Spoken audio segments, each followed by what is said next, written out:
Bonsoir à tous, je suis Maxime, je suis un des membres du collectif sobrement appelé collectif Démocratie Directe 07. Donc on n'est pas un parti politique, on n'est pas affilié à un syndicat, on n'est pas une association, justement parce que nous n'avons pas de programme défini à l'avance. Justement parce que nous pensons que ce sont les citoyens qui doivent déterminer le programme, qui doivent déterminer les problèmes qui les concernent au quotidien, délibérer des solutions et donc donner les solutions ensuite dans un programme. Donc ce que nous défendons dans notre collectif, c'est donc qu'il n'y a pas de programme à l'avance. Vous voyez, on ne donne pas une couleur politique à notre collectif. Notre ambition, pour commencer, notre collectif est tout jeune, et donc il nous a semblé une bonne idée de commencer par des conférences pour populariser d'abord l'idée de démocratie directe. C'est notre première ambition. Si on peut convaincre des maires déjà en place ou des partis politiques de mettre en place des dispositifs pour favoriser la démocratie directe, ce sera une bonne nouvelle.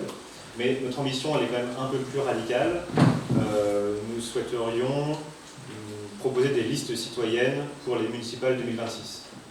Alors des listes citoyennes dans un maximum de communes de la communauté de communes de Benin. L'idée, c'est de ne pas avoir une liste qui soit isolée à la communauté de communes. Notre intervenant de ce soir en reparlera peut-être, mais le cas de Saillant est assez parlant. À Saillant, ils ont essayé de mettre en place une démocratie directe, mais se sont retrouvés un peu isolés à la communauté de communes, à leur communauté de communes. Et donc, notre objectif, il est grand, il est de pouvoir démocratiser la prise de décision à la fois dans les communes et en même temps à la communauté de communes de Benin. Et donc, l'un des premiers dispositifs que nous défendons, c'est le tirage au sort. Le tirage au sort, il permet d'éviter que ceux qui désirent le pouvoir l'aient. On est certain d'absolument rien. Quelles sont les compétences pour être un bon gouvernant, on ne prétend pas le dire. Mais il y a une chose dont nous soyons certains, c'est qu'il ne faut pas donner le pouvoir à ceux qui le désirent. Donner le pouvoir à ceux qui le désirent, c'est toujours permettre qu'il y ait des abus de pouvoir, c'est toujours permettre une professionnalisation de la vie politique. Et donc, la première chose que nous défendons, c'est le tirage au sort, comme procédure qui permet une rotation des charges, qui permet d'éviter la professionnalisation et qui évite qu'il y ait un monopole du pouvoir. Donc que les citoyens puissent se réapproprier le pouvoir, qu'ils puissent augmenter leur puissance d'agir sur le quotidien. C'est ce que permet le tirage au sort. Alors c'est l'une des procédures, ce n'est pas la seule, et c'est justement tout l'objet de la conférence de ce soir, c'est d'essayer de voir quelles sont les procédures qui permettent d'augmenter la puissance d'agir des citoyens au quotidien. Dans la situation actuelle, il est difficile que nos idées puissent frayer un chemin jusqu'au maire, ou jusqu'à la communauté de communes, jusqu'au département. Il peut m'arriver de croiser monsieur le maire sur le marché le samedi matin, mais je ne vais pas aller l'aborder et lui dire il me semble qu'il faudrait revoir le Champ de Mars, je n'aurais pas fait comme ça, tout en bus, je n'aurais pas fait ça comme ça non plus. Il pourrait m'écouter très poliment, mais en tout cas je n'ai aucune certitude que mes idées seront entendues. Et de même, il faudra distinguer la démocratie directe de tous les faux semblants de la démocratie. Par exemple, les grandes conventions citoyennes, où on va demander aux citoyens de donner leur avis, mais ce sera toujours un avis purement consultatif. Donc, notre ambition, elle est assez radicale, c'est que les citoyens doivent déterminer de ce sur quoi ils doivent délibérer, pas simplement donner leur avis, et en même temps décider eux-mêmes. Ils doivent décider des problèmes qui les concernent, des problèmes quotidiens qui les concernent, délibérer sur ces problèmes et en même temps décider eux-mêmes. Le problème de l'élection, évidemment, c'est que les citoyens sont tout de suite dépossédés du pouvoir. Dépossédés. Et donc, ce sont tous ces thèmes sur lesquels notre intervenante de ce soir, Nelly Darbois, va discuter. Donc, je présente brièvement, tu compléteras si tu veux. Donc, elle est cofondatrice du parti politique qui s'appelle Solutions démocratiques et qui a aussi pour objectif à la fois de promouvoir la démocratie directe auprès des élus, de les convaincre de mettre en place des procédures démocratiques et en même temps de faire connaître à un niveau national la démocratie directe en présentant, si j'ai bien compris, une candidate, un candidat au présidentiel. Je te laisse la parole. Pardon, un dernier mot. Il y a un chapeau pour la bobine. La bobine nous reçoit gratuitement. Donc je le collectif, je les remercie au nom du collectif de nous recevoir. Et donc n'hésitez pas à participer pour financer les frais d'éclairage, etc. Et enfin, vous pouvez vous inscrire sur une liste de diffusion si vous souhaitez être au courant des différentes actions du collectif et si vous souhaitez évidemment participer à ce collectif. Je vous remercie et bonne conférence. Merci. Bonsoir à toutes et à tous et merci effectivement Maxime et à la Bobine du coup pour cet accueil. Je m'appelle effectivement Nelly Darbois, je suis originaire de Jaujac, j'ai grandi à Aix-en-Provence mais toute ma famille maternelle est de Jaujac et j'ai passé toutes mes vacances scolaires ici. Aubenas pour moi c'est un peu la grande ville dans laquelle on allait faire les courses avant la rentrée et je vis aujourd'hui en Savoie à côté de Chambéry. Mais je suis toujours attachée à ce territoire et j'étais contente qu'on convie Solutions démocratiques à venir ici parce que je passe encore toutes mes vacances ici. Alors, quelle est ma légitimité à parler de ces sujets-là? Je ne suis pas du tout une professionnelle de la politique, j'ai jamais eu de mandat. Par contre, depuis 2017, je m'investis en tant que simple citoyenne dans plusieurs collectifs, mouvements, ou individuellement aussi, à essayer d'instaurer en France des outils donc, de démocratie directe et aussi des dispositifs qui nous permettraient de fonctionner de manière plus décentralisée, comme fonctionnent notamment d'autres pays comme la Suisse, qu'on prend souvent comme exemple parce que c'est un pays voisin du nôtre. On a l'Uruguay aussi qui dispose d'outils de démocratie directe, etc. Donc je fais notamment partie des cofondatrices de Solutions démocratiques, qui est un parti politique qui est géré que par des bénévoles et qui a à son programme uniquement 2 propositions de loi qui permettraient d'instaurer la démocratie directe au niveau national et au niveau local. Donc j'aurai l'occasion un peu d'y revenir et Solutions démocratiques est né en fait d'un mouvement citoyen qui, un peu comme le collectif Démocratie 07, avait absolument aucune structure juridique. Un mouvement citoyen qui s'appelle Espoiric, qui est né dans les suites du mouvement des Gilets jaunes et qui a présenté notamment une candidate à l'élection présidentielle en 2022, Clara Heger, qui est ardéchoise aussi, de la vallée du Rhône, qui est une des cofondatrices aujourd'hui avec moi et Albin ici présent, et puis Raoul Maniverton qui est un chercheur en sciences politiques, donc de Solutions démocratiques. Elle a été candidate et à l'époque, avec ce mouvement citoyen, on avait quand même réussi à obtenir 36 parrainages sur les 500 nécessaires pour accéder à l'élection présidentielle. Et notre unique programme, c'était d'instaurer la démocratie directe au niveau national. Donc, ce qu'on entend par démocratie directe au niveau national, c'est en fait redonner la main aux citoyens français, à tous les citoyens français, sur la Constitution, qui est le texte suprême et qui détermine tous les autres termes. Et redonner la main, ça veut dire à la fois qu'elle puisse être modifiée uniquement par référendum, comme ça se passe dans 40 États à peu près dans le monde. Il y a l'Irlande, il y a l'Australie et d'autres. Et aussi à la fois que les citoyens puissent initier des propositions de loi pour modifier la Constitution. À partir d'un certain nombre de signatures, on avait défini 700 000 pour la France. Donc elle s'est présentée avec ce programme-là et on a réussi à faire pression sur d'autres candidats, et notamment Jean Lassalle, qui s'était présenté devant un notaire sur tous ses biens, engagé à instaurer le RIC s'il était élu. Et donc, en créant ce parti politique aujourd'hui, on espère arriver en 2027 avec de nouveau la candidature. A priori, Clara Heger est d'accord pour se recoltiner, il faut le dire, parce que c'est pas de gaieté de cœur qu'on se présente à une élection présidentielle quand on n'a pas d'autre ambition que juste d'essayer de redonner le pouvoir aux citoyens. Mais justement, comme l'a dit Maxime, c'est vrai que même avec toutes les bonnes intentions, il faut qu'on mette des dispositifs contraignants pour inciter nos élus, nos candidats à s'engager, à tenir leurs promesses, parce que sinon la bonne volonté ne suffit pas toujours. Enfin bon, là c'est pour vous présenter un peu le contexte global et de pourquoi je suis... légitime en tout cas, pourquoi je prends la parole aujourd'hui sur ces sujets-là. J'ai aussi cofondé sur ma commune, donc Saint-Alban-l'Est en Savoie, qui est une commune d'environ 6 000 habitants, un observatoire de la démocratie locale pour inciter tous nos élus sur notre commune à mettre en place des outils de démocratie directe, et j'aurai l'occasion d'y revenir parce que c'est pas évident, c'est pas facile. Donc justement, pour commencer, je voulais revenir un petit peu sur ce qu'on entend, comment on définit la démocratie directe, par rapport à la démocratie participative et la démocratie représentative.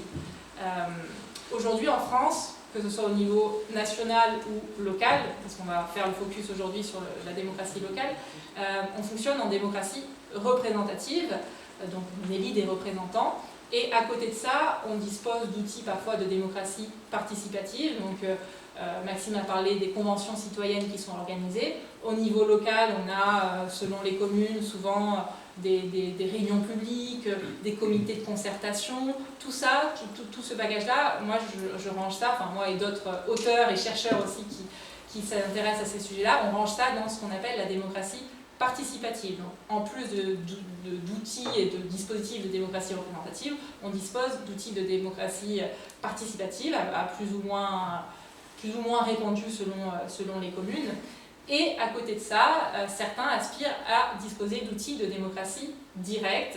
Et donc ça, à l'échelle d'une commune, c'est en fait le problème des outils de démocratie participative, typiquement les réunions publiques, les groupes de concertation, c'est que derrière, ça mobilise beaucoup d'énergie des citoyens, mais derrière, ce sont les élus finalement qui décident si on va faire quelque chose de ce qui ressort de ces concertations-là. Et c'est eux qui ont la main et qui décident en votant au sein du conseil municipal sur les projets. Les citoyens ne peuvent pas contraindre leurs élus à prendre les décisions.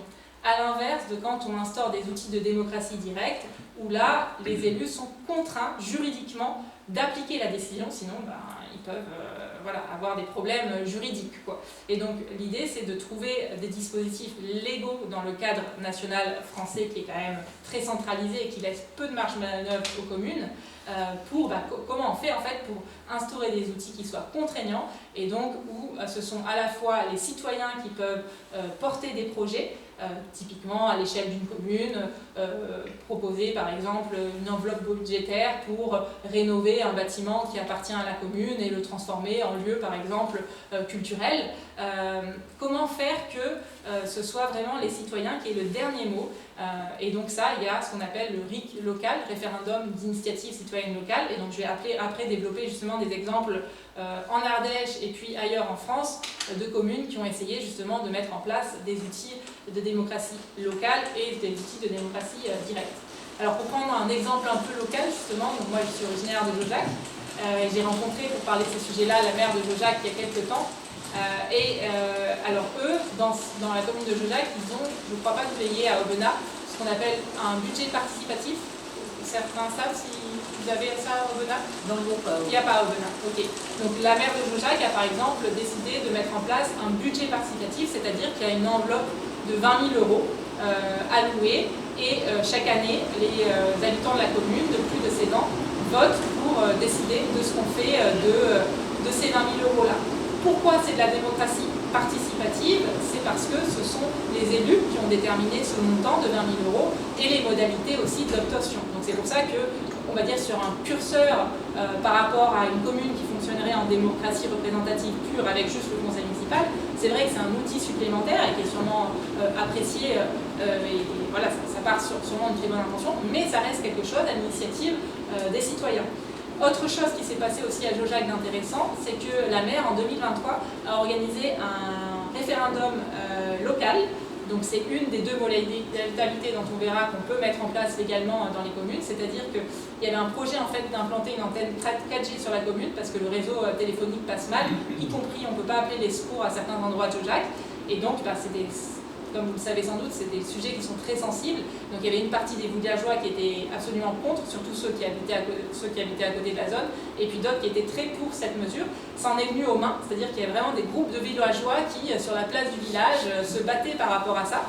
Donc la maire s'est trouvée un peu démunie et, à juste titre, justement, s'est dit, en fait, là, sur des décisions comme ça aussi sensibles, il n'y a que les citoyens qui peuvent décider, en fait. On ne va pas nous décider le conseil municipal, et donc elle a organisé un référendum, donc tous les citoyens de Jaujac sont venus et ont voté. Le non l'a remporté pas beaucoup, et depuis, des dires en tout cas de la maire, ça a vraiment complètement pacifié, et le problème n'est plus venu, quoi. Les gens ont accepté parce que justement, peut-être une décision qui aurait été prise par l'équipe municipale aurait peut-être alimenté plus les débats, mais a priori là, les citoyens ont accepté mieux la décision dans ce cadre-là. Pourquoi ça reste encore une fois la démocratie participative? C'est parce que c'est l'équipe municipale qui a décidé de mettre au vote le référendum. Et si les villageois avaient estimé que c'était un sujet sur lequel il fallait voter, malheureusement ils n'avaient pas les outils pour mettre au vote et déclencher un référendum, une votation, on appelle ça, locale sur ce sujet-là. Autre exemple du coup, saillant, donc tu en parlais Maxime. Alors saillant, en fait, c'était plutôt ce qu'on appelle du participalisme. En tout cas, quand on lit, ils avaient une charte en fait de fonctionnement qui est encore accessible sur leur site internet en PDF qu'on peut télécharger. Et donc eux, leur objectif, c'était d'inciter bien sûr les citoyens à participer, à prendre part aux décisions, mais il n'y avait aucun dispositif contraignant.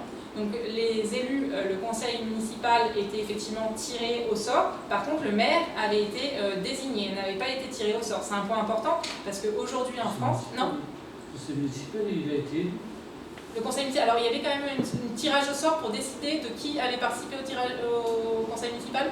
Même pas. Ah, saillant. On a dit, mais ils ont été élus.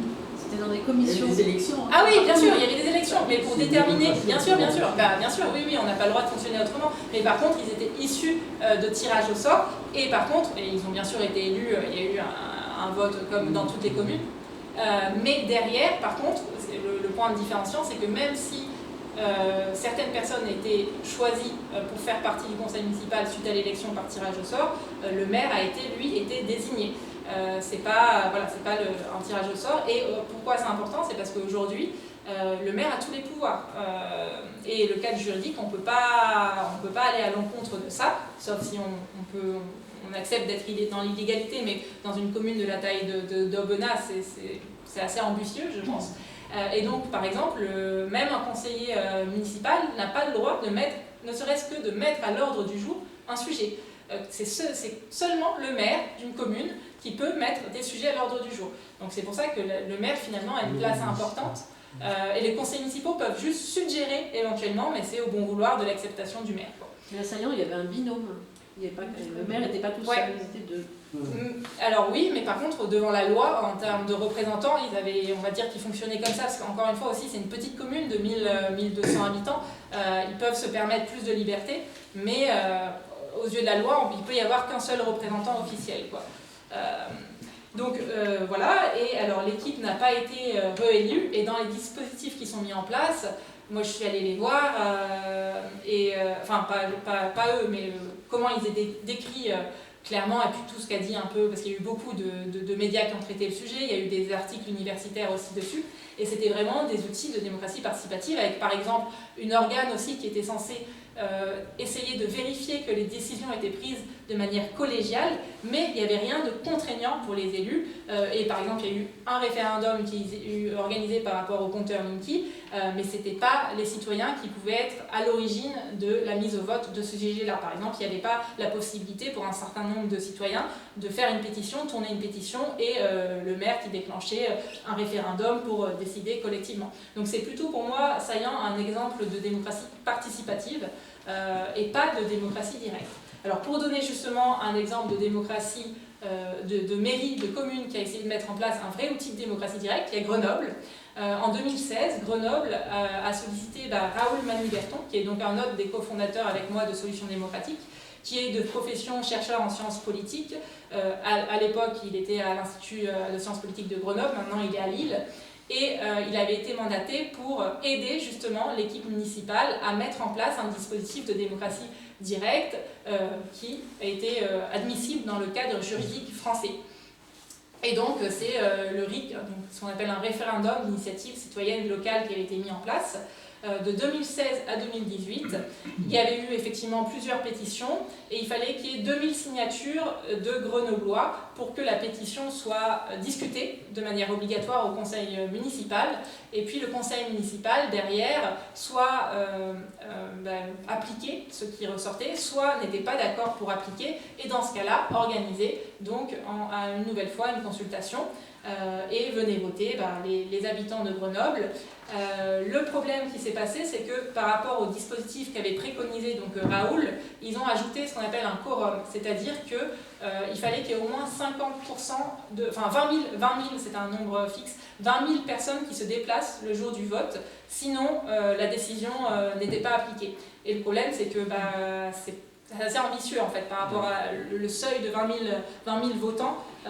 Voilà, pour une commune qui débute et pour un système français qui est peu habitué à utiliser ces dispositifs-là, bah, c'était un peu ambitieux et malheureusement le quorum n'a pas été dépassé et surtout le préfet a saisi le tribunal administratif et a mis un coup d'arrêt au dispositif parce que la deuxième chose qu'ils n'avaient pas respectée dans le cadre juridique proposé, ils ont ouvert le vote aux résidents non nationaux.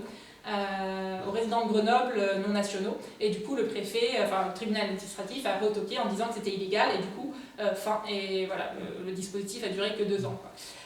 Donc ça montre aussi que c'est difficile d'être, même quand on est plein de bonnes intentions, le cadre national français, et j'y reviendrai, c'est pour ça que nous on s'attelle beaucoup au cadre national, mais en fait il nous limite beaucoup dans le champ des possibles et plus la commune est grande en termes d'habitants, plus on ne peut pas trop passer à côté de ça quoi. À l'inverse d'une petite commune qui elle a plus de liberté dans sa façon d'être administrée parce qu'elle va moins se faire taper dessus par le préfet quoi. Donc ça c'était pour Grenoble. Autre exemple aussi intéressant, Chambéry, donc moi je connais bien parce que j'habite juste à côté de Chambéry, dans une commune limitrophe. À Chambéry, il y avait eu un collectif un peu similaire à celui que Maxime est en train de monter, 2 ans avant les élections de 2020, et l'idée c'était de proposer une liste avec alors bien sûr qui passerait par l'élection, mais avec un tirage au sort des gens qui seraient mis sur la liste, et dans l'ordre aussi. Et puis avec des idées de mettre en place potentiellement des outils de démocratie directe.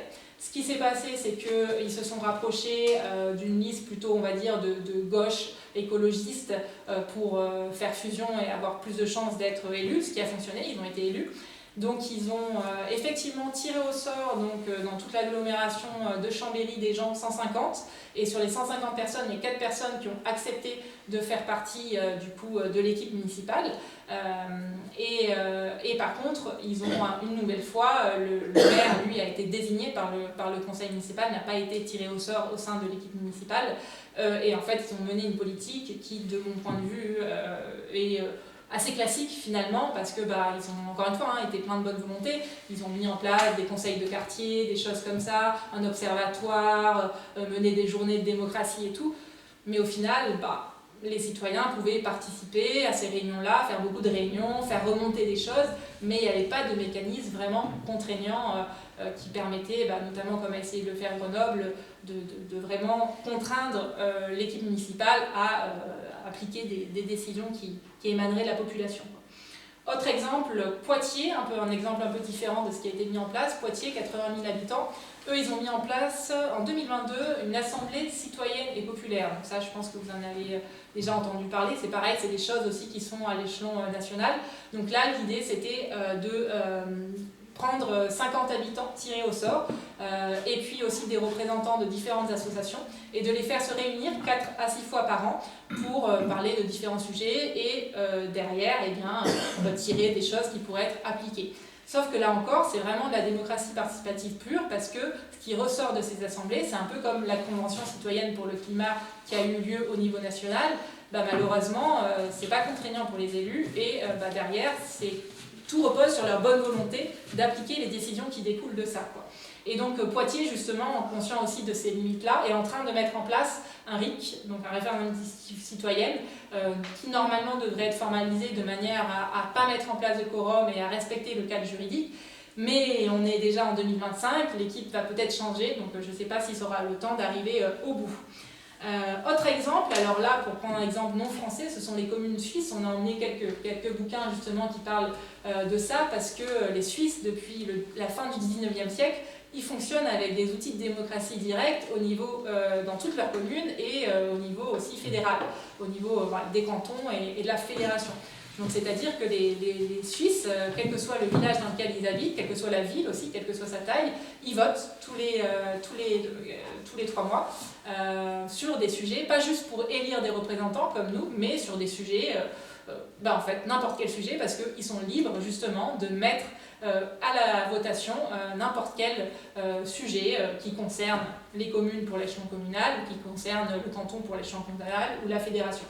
Avec un système comme pour le RIC local, c'est-à-dire qu'un certain nombre de signatures en pourcentage de la population, en général ça varie 1 à 3%, qui recueille suffisamment de signatures, et si les élus ne veulent pas le mettre en place, on organise une votation, et le résultat de la votation est contraignant. Ce qui est très intéressant aussi en Suisse, c'est qu'il y a, en tout cas pour ce qui est de l'ordre fédéral, un long temps entre le début du recueil des signatures, la fin du recueil des signatures, 18 mois en général, et ça permet vraiment aux gens de discuter, de débattre, de pratiquer vraiment, de plus s'intéresser à la chose politique. Et c'est quelque chose qui ressort beaucoup. Moi, j'habite pas très loin du coup de la Suisse, et c'est quelque chose qui ressort beaucoup. Je ne sais pas si certains d'entre vous ont vécu en Suisse ou connaissent un peu le fonctionnement suisse. Vous voulez lever non, pas trop. Quand on parle avec des gens qui ont vécu en Suisse, beaucoup nous disent que là-bas, on parle beaucoup plus de sujets politiques, au sens de comment on décide, comment on choisit sur les sujets de société, parce que tout simplement, ils ont la possibilité de se prononcer, quoi. Donc ça donne plus envie de débattre et d'échanger sur ces sujets-là. Et donc, le taux de participation aussi, il est pas mal, parce qu'il est de 40% en Suisse, en moyenne. Alors ça dépend des cantons, etc. Et c'est pas mal pour des gens qui votent quand même tous les 3 mois. Alors, sachant que aussi, si c'est intéressant pour vous parce que là j'ai donné plein d'exemples différents donc, de communes qui essaient de se doter d'outils de démocratie participative directe, il existe plein d'initiatives pour essayer justement d'évaluer le niveau de démocratie des communes. En 2020, il y avait ce qu'on appelle le Participomètre, c'est un site internet que vous pouvez encore trouver, où il y a un guide à télécharger en PDF et vous avez 120 questions auxquelles il faut répondre, et puis ça donne un score un peu pour noter votre commune et voir comment elle se positionne. Et il y a une initiative plus récente aussi qui s'appelle le Portail municipal démocrate, qui émane de gens qui sont proches d'Espoiric et de Solutions démocratiques, et qui vise justement à rassembler un peu les gens et les collectifs pour essayer que chacun évalue sa commune et incite à la mise en place d'outils de démocratie directe en réfléchissant aussi au cadre légal et au champ des possibles. Alors, finalement, pourquoi en fait vouloir j'imagine que si vous êtes là ce soir, c'est que vous êtes un peu convaincu que ce serait pertinent en France et au niveau des communes avec plus de démocratie participative ou directe, mais quels sont finalement ces bienfaits-là? Alors il y a plein de manières différentes d'y répondre. Il y a des manières peut-être plus sur cette table-là, notamment philosophiques, on va dire, d'y répondre, et puis il y a des manières aussi plus, on va dire, factuelle, ou en tout cas, moi je suis aussi attachée à ça, c'est-à-dire qu'il y a des chercheurs et donc là c'est plus cette table-là justement, qui s'intéressent à comparer justement comment fonctionnent les différents pays, les différents États, les systèmes politiques qui sont en place, et de regarder l'impact que ça peut avoir sur plusieurs indicateurs, en termes du niveau d'éducation des gens, de niveau d'égalité entre les territoires, des indicateurs économiques,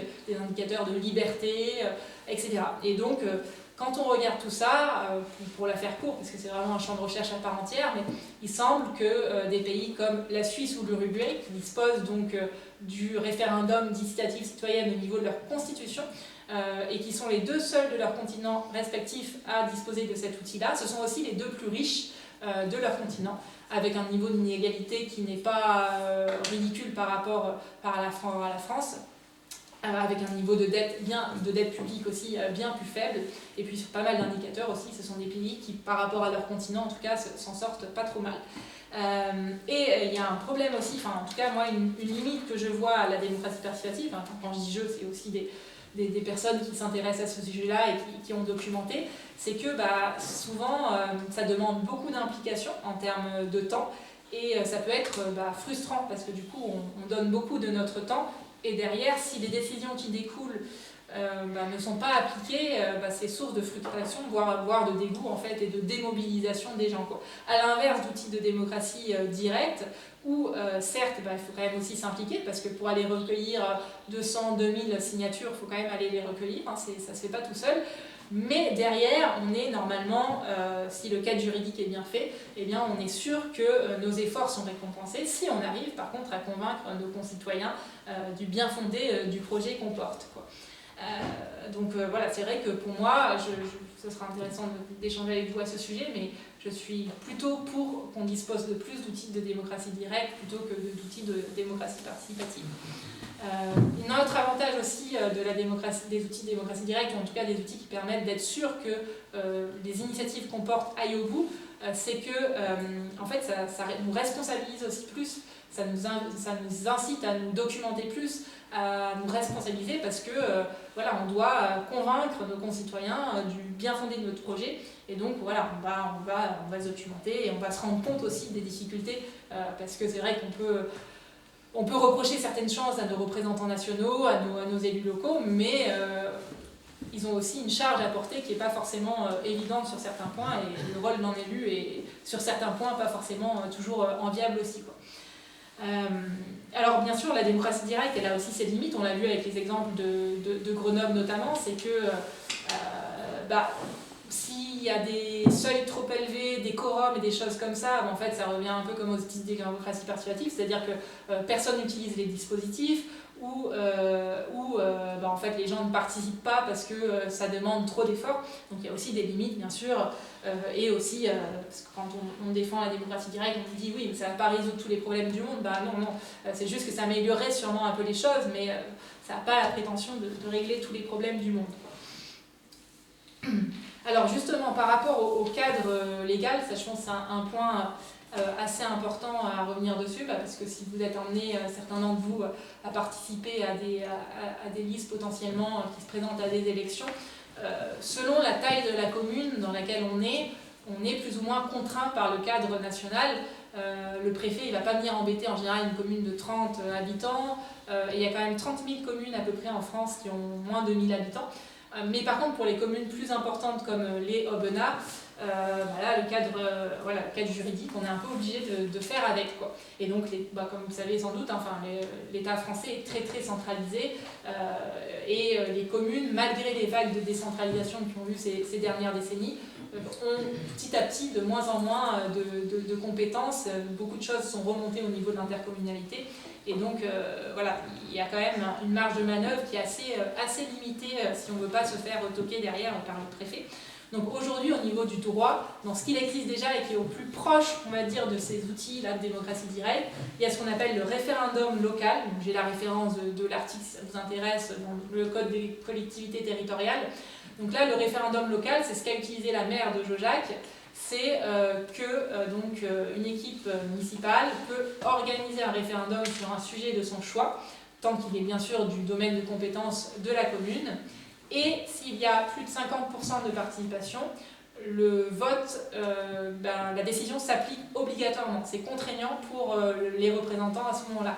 Par contre, c'est vraiment uniquement les représentants qui peuvent décider du sujet du référendum, et il y a aussi un cadre assez strict en termes de délai, notamment la maire de Jaujac justement m'avait dit que eux, ils avaient été un petit peu limite au niveau des délais et qu'elle espérait que ça allait passer avec le préfet. Ça s'était bien passé, mais c'est un cadre en fait qui est beaucoup plus précis que ça. Mais là, c'est pour vous donner les grandes lignes, mais c'est quelque chose qui est possible, et donc qui est quand même bon à savoir aussi, c'est que la loi permet quand même déjà ça, quoi. Et le deuxième volet, c'est ce qu'on appelle la consultation locale. Donc là aussi, c'est un autre article du Code des collectivités territoriales. Donc la consultation locale, c'est quelque chose qu'on connaît peu, mais qui pourtant existe à la fois au niveau des communes et au niveau des départements et des régions. Donc pour les communes, c'est que s'il y a 10% des électeurs d'une commune, donc pour Aubenas, j'ai calculé, ça fait 800 personnes, qui arrivent à recueillir un nombre de signatures suffisant, 800 signatures pour un projet qui est de domaine de compétence de la mairie, alors le conseil municipal est obligé d'en parler en conseil municipal, obligatoirement, ils n'ont pas le choix. Donc ça, c'est déjà la loi qui le prévoit. Et pour les départements et les régions, le seuil est plus élevé, c'est 20%, c'est énorme, c'est vraiment c'est énorme, 20%. En Suisse, c'est autour de l'ordre de 3 à 5%. Donc c'est vraiment des seuils qui sont faits pour qu'on n'utilise pas ces processus, mais c'est quand même intéressant à savoir. Par contre, là encore, le conseil municipal est obligé d'en parler, mais c'est tout. Il n'est pas obligé de déclencher derrière une consultation locale. Et donc nous, ce qu'on a demandé justement avec notre observatoire de la démocratie locale sur notre commune, On a demandé, alors au début on était ambitieux, on a demandé de mettre en place un RIC local, voilà, donc le maire a dit non. Donc on a rétrogradé et on a demandé juste qu'ils discutent, si vous voulez bien ajouter à l'ordre du jour du conseil municipal, avant la fin de son mandat, de discuter justement de la possibilité qu'ils prennent un vœu, donc ça c'est quelque chose aussi qui fait partie du cadre légal français, les maires peuvent faire ce qu'on appelle un vœu, et on aurait aimé qu'ils prennent un vœu potentiellement, enfin en tout cas qu'ils discutent de la possibilité de prendre un vœu pour que en fait, si jamais on arrive avec une pétition avec 10% des électeurs qui l'ont signé, eh bien ils s'engagent systématiquement à organiser un référendum, et pas facultatif comme le prévoit la loi, et ensuite le résultat du référendum s'imposerait à l'équipe municipale en place. Donc on voulait juste qu'ils discutent de cette possibilité-là, de faire ce vœu-là avec son conseil municipal. La proposition nous a pas, il n'a pas souhaité donner suite à cette proposition, ce qui est son choix, mais je me dis qu'en tout cas, pour une liste qui se présente voilà, sur une commune, ça peut être quelque chose, pour rester dans le cadre légal et avoir un dispositif peut-être moins contraignant qu'un RIC local, c'est quelque chose qu'il est possible de faire, quoi. De s'engager à ce que, voilà, s'il y a une pétition qui réunit 10% de signatures, eh bien, voilà, ça aille au bout. Et ça n'empêche pas, par exemple, de mettre en place des concertations citoyennes, d'autres types de dispositifs, mais au moins avec ça en plus, eh bien, on est sûr que si des citoyens ne sont pas contents de notre façon de gouverner ou de prendre en compte ce qui ressort des réunions, eh bien, ils ont ce dispositif-là qu'ils peuvent mobiliser, quoi. Alors, pour terminer peut-être, et puis après on échangera ensemble, maintenant peut-être que, en tout cas moi, c'est finalement, parce que moi je me suis intéressée à tout ça avant tout pour essayer de faire bouger les choses au niveau local, au niveau de là où j'habitais. Et finalement, moi j'ai investi beaucoup de mon temps plutôt sur l'échelon national parce que je me suis rendu compte que, en fait, aujourd'hui en France, même toutes les bonnes initiatives sont très contraintes justement par ce cadre juridique national dont j'ai beaucoup parlé. Et c'est pour ça que nous, au sein de Solutions démocratiques et puis d'autres mouvements citoyens, on n'est pas du tout les seuls, hein, il y en a plein d'autres qui œuvrent chacun de leur côté de façon différente. On essaie en fait, avant toute chose, on met beaucoup d'énergie à essayer de changer justement le cadre national pour que, à moyen terme, parce que ce ne sera pas tout de suite, on ait la possibilité dans nos communes peut-être de disposer d'outils différents que ceux auxquels on est contraint aujourd'hui. Et pour ça, en fait, on porte deux propositions de loi, une qui est de nature constitutionnelle pour modifier la Constitution et une qui est de nature législative.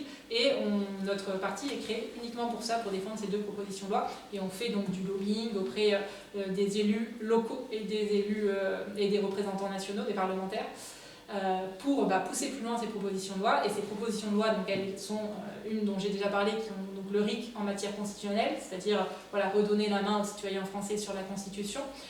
Parce qu'une fois qu'on aura la main là-dessus, et potentiellement ça nous permettrait de mettre en place d'autres systèmes, d'autres peut-être systèmes de vote. Au moins on aura la possibilité de changer notre façon de fonctionner, de voter aussi sur des sujets plus partisans, pourquoi pas. Et le deuxième levier qu'on a, ça c'est donc la proposition de loi de révision législative, elle concerne plus directement les communes, c'est de mettre en place ce qu'on appelle la décentralisation par le bas. Et le terme un peu plus technique, c'est la subsidiarité ascendante. Donc c'est comme fonctionnent les communes en Suisse. C'est l'idée que en fait, les communes peuvent décider des compétences qu'elles conservent et des compétences qu'elles relèguent à l'échelon supérieur. Et c'est pas dans l'autre sens. En France, aujourd'hui, globalement, c'est l'inverse. C'est l'État national français qui détermine qu'est-ce qui est du champ de la compétence de la commune ou non. Et c'est peut-être l'expérience que vous avez fait. Moi, quand je parle avec des gens qui sont, notamment je pense à une commune à côté de la mienne, qui s'appelle Saint-Jean-d'Arvier, une petite commune de 1200 habitants, où le maire est très sympathisant et très dans la discussion et l'échange. Et en fait, souvent, ils font des ateliers au sein de la mairie où ils essaient de faire ressortir des projets. Le dernier projet, je me rappelle, c'était pour mettre en place un système de covoiturage. Je n'ai plus les détails, mais voilà, un truc, ils s'étaient mis d'accord, ils avaient fait quelques réunions, et puis ils avaient dit, tiens, on va porter ça, et en fait, ils s'étaient rendu compte, après avoir fait plein de réunions, que finalement, c'était du ressort de l'intercommunalité, et que en fait, ils n'allaient pas pouvoir aller plus loin parce que de toute façon, ce n'était pas du ressort de la commune. Et donc l'idée, c'est avec ces deux révisions, et moi j'investis du temps du coup plutôt sur l'échelon national pour disposer donc, de ces deux révisions-là, mettre en place ces deux propositions de loi pour qu'ensuite on ait plus de liberté de s'administrer comme on le souhaite au niveau de nos communes également. Voilà, alors pour terminer, je vais vous laisser réagir, faire vos remarques, éventuelles questions. Peut-être Alban, tu pourras venir avec moi, donc, qui est un autre des cofondateurs Solutions Démocratiques. Ça sera bien qu'on soit deux potentiellement pour vous répondre, échanger avec vous. On a emmené donc des livres que vous pouvez aussi consulter. Je crois que de l'autre côté, c'est Maxime qui a emmené des livres plutôt à acheter, je crois aussi, enfin consulter et acheter aussi. Et nous aussi, si vous souhaitez être au courant de nos actions donc nationales comme locales, on a aussi une lettre d'information. Vous pourrez nous laisser votre mail, on l'envoie tous les dimanches soirs. Voilà, merci beaucoup de votre attention, puis au plaisir d'échanger du coup avec vous de manière plus interactive. Merci. Ouais. Merci.